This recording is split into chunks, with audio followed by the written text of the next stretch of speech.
கொடிகளை அறுக்க தொட்டு கட்டுறோம்.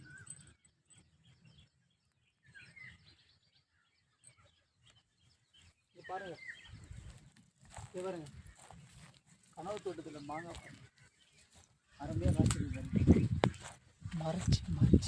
மறைச்சி வச்சுருக்கேங்க பாருங்கள். யாருக்கு தெரியாமல் மறைச்சி வச்சுருந்தேன் தெரியுதுங்களா?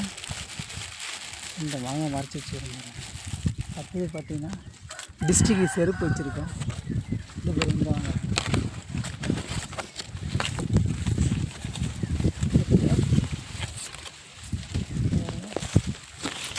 தெரியுதுங்களா? சூப்பராக மறைச்சி வச்சுருக்கேன் பாருங்கள். ரெண்டாவது அறுவடை, இது ஃபஸ்ட்டு அறுவடை, அடுத்து ரெண்டாவது அறுவடை இருக்குது. உள்ளுக்குள்ளெல்லாம் இருக்குது. ஒரு 5 மரம் இருக்குது. இது வந்து முந்திரி மரம். இதில் ஒரு 3 பழம் இருக்குது. நான் அதுக்கப்புறம் அறுக்கல. கொடிகளிகை பார்த்திங்கன்னா கொடிகளிகை அறுக்க பாருங்கள். இதெல்லாம் காற்று நேற்று அடித்து காற்றுல கீழே ஊந்து போச்சு. சரியான தித்தி பாருங்கள்.